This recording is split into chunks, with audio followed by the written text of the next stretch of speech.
Dr. Bettcher, one of the challenges that most countries that have experienced conflict face is that of economic development.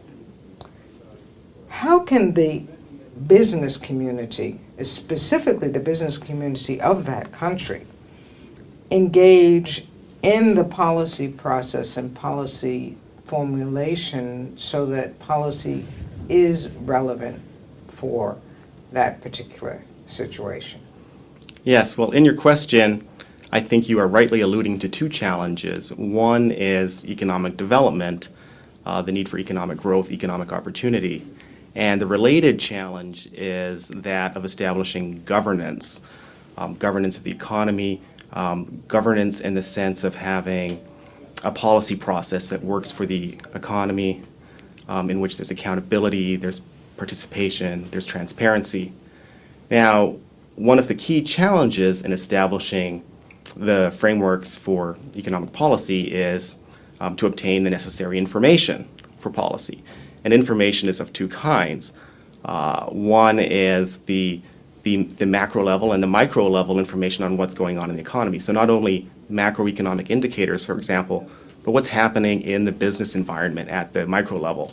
So there's that kind of objective information that's required in the policy process and cannot be taken for granted. Information is always scarce in conflict or post-conflict environments. And additionally, information on the needs and the desires of the people participating in the economy, the entrepreneurs, the businesses, the economic constituencies.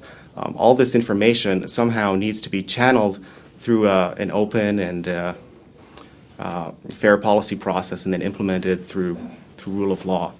Now, where am I leading with this? Ultimately, the policy framework has to be one of good institutions for growth.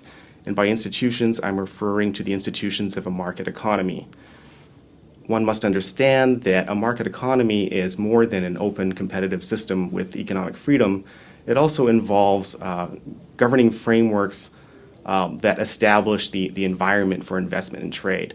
Among these institutions that are key are property rights, the basis of contract law, the ability to enforce contracts so people can invest with confidence, and rules that establish competition, rule of law, the availability of information to businesses, and so on.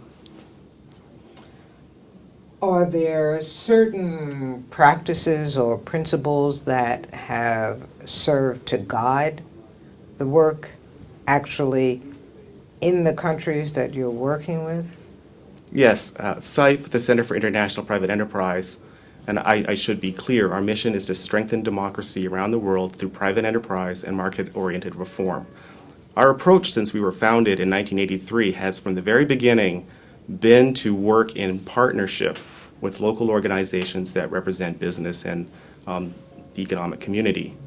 So what does that mean in practice? That we seek out local partners who are typically business associations. They can be chambers of commerce, economic research institutes, and a variety of other organizations within the private sector. And we seek to have them identify the priority economic needs of the country and the solutions that they see, political solutions, economic solutions, and then what we provide is support to them in terms of building their capacity to engage in advocacy in the policy process and to draw in more and more business constituencies into policy. And it's critical to note that we work with independent private sector organizations as opposed to a variety of organizations that are mandated by government and typically lack the independence to provide external information on economic needs that are founded both in economic reality and grassroots needs. Have the groups that you've been working with been successful in establishing a formula for engagement with their own governments? And if so, what has been the format that these engagements have taken?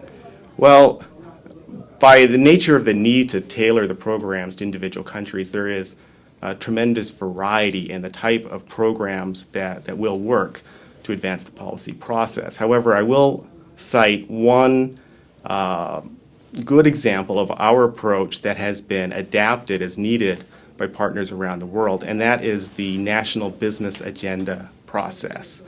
This is a process that was borrowed by CIPE from the United States Chamber of Commerce and has been adapted through our various international experiences with many partners. Now, the purpose of a National Business Agenda process is to work at the grassroots level across business sectors, different segments of the economy, to identify what actual businesses, individual businesses, are facing, the challenges they're facing, and the solutions that they themselves see to these challenges. Then from among these various challenges and solutions to find priority areas around which the business constituencies can build a consensus, and then to present in a single agenda, an agenda document that is backed by a wide spectrum of the business community, priority challenges organized around themes which could be competitiveness, rule of law, improving the regulatory environment, things like this, but within those themes having some very precise, actionable recommendations for policymakers. So that's a methodology that CIPE has made available. However, in every case, the content comes exclusively from the local participants and is generated through focus groups, surveys, and so on. And that has been adapted in a variety of situations. Let me give you some concrete examples now. In Iraq, in Kurdistan, we had a business agenda process, which in this case was hosted by an economic think tank that worked with a variety of business groups. The reason I mentioned that a think tank was involved here is that it can be very hard to bring together good representatives of the business community in post-conflict environments where business is typically very fragmented. So if you have a neutral party that can coordinate this process, that can work better.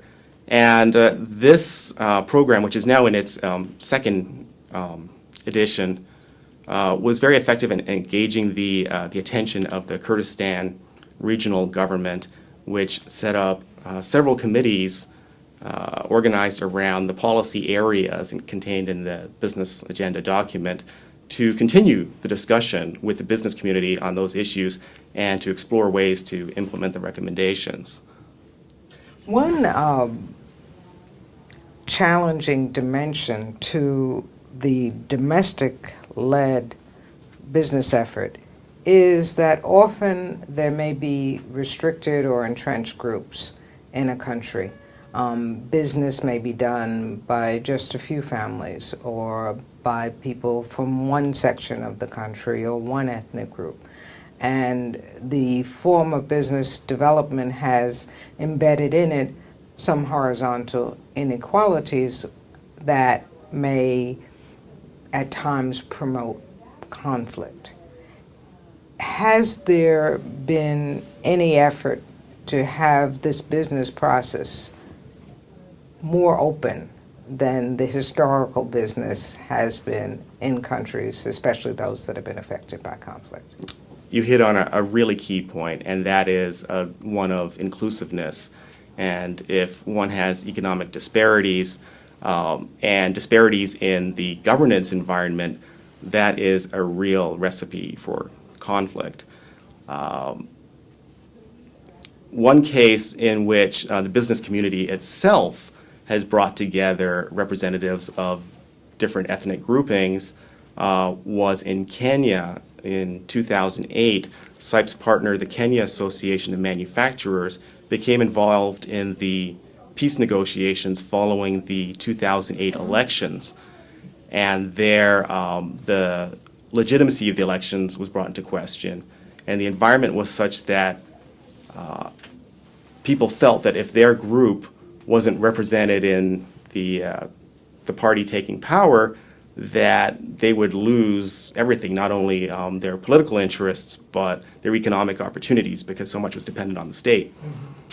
The Kenya Association of Manufacturers, as an umbrella organization for business, was able to bring its own members together to work on a consensus and a formula for power sharing and a peace solution, which then this united business community presented and actually emerged as the formula for peace. Now, of course, this wasn't an easy process because business itself was divided, but within the framework of the Association of Manufacturers, they're able to work together. Yes, absolutely. Business can be very divided in post-conflict countries, and it's important to bring in as many representative groups as possible into the policy process. Does this process involve reaching out to international partners who are either from the private sector or from non-governmental organizations to provide capacity building and access to finance and investment? Typically, the partnerships that we form on the international level would be in the area of helping to establish good principles and standards for things like corporate governance, the fight against corruption, and we've done work in cooperation with organizations like the World Bank and the OECD. But the real meat of our work in country is with local business organizations, and it's critically important to us that the policy programs that they are advancing are locally driven, locally owned programs and not donor-driven programs. So we very much see our role in that of providing technical assistance and support to what is really a local process.